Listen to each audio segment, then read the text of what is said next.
Mettons bien au clair le vocabulaire partagé et accepté par tous dans l'entreprise relatif aux marques. Car accepter de dire à chacun, certes, sa compréhension du terme, est à l'origine pour tous d'une onéreuse cacophonie. Une taxinomie des marques est plus qu'utile. Cessons les coûteuses et divergentes approximations.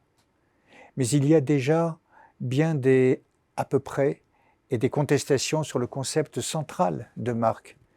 C'est encore bien pire dans ses dérivés, marque corporate, locale et qualificatif, leader, challenger.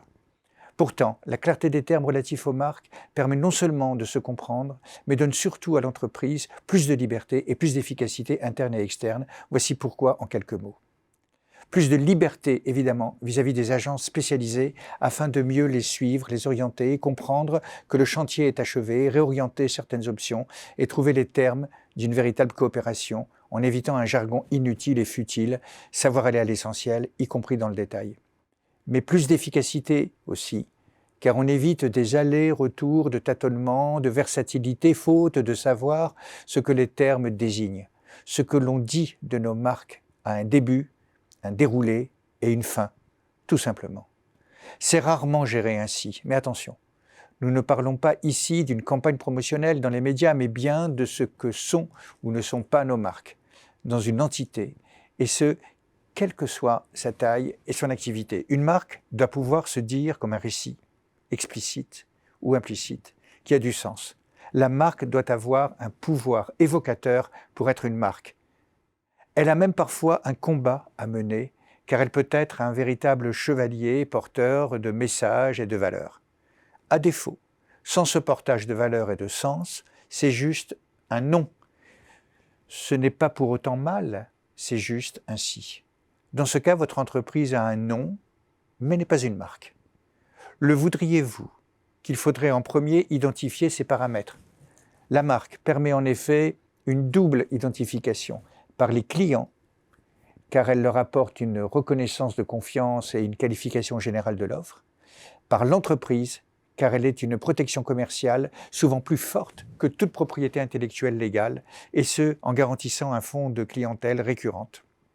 Au sein de cet espace large, la marque Ombrelle abrite sous sa voûte des catégories de produits et services qui peuvent être très disparates, mais l'ombrelle apportera un point commun, par exemple la qualité. Dans ce cas, elle joue un rôle supplémentaire de label, de norme qualitative.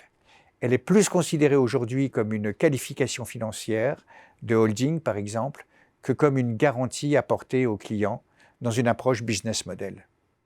La marque de produit ou de gamme porte un positionnement clair d'offre partielle. Une double marque, souvent ombrellisée, cautionne la marque fille par la marque mère, du moins le voudrait-elle. À chacun ensuite de caractériser cette marque, ou peut-être ce simple nom, par sa culture, y compris relationnelle, ce qu'elle évoque en interne et externe à l'entreprise. Alors, et seulement lorsque tout est clarifié, vous pourrez commencer à installer un ensemble cohérent de maisons d'accueil de vos marques leaders, à savoir une architecture de marque qui n'a pas du tout besoin de tout couvrir. L'architecture de marque abrite uniquement des marques leaders dans leur catégorie, mais ne prétend pas de ce fait couvrir toutes les classes de l'activité de l'entreprise. Vous pourrez aussi réfléchir à votre signature de marque, souvent forte, et aussi au slogan de soutien de vos produits et services, sans les assimiler entre eux. Mais ce que vous découvrirez surtout, c'est qu'à la suite de cette mission de clarification des termes chez vous, non seulement on se comprendra mieux, mais aussi vous reconsidérerez toute votre organisation, d'abord marketing, puis commercial, ensuite logistique et enfin peut-être générale.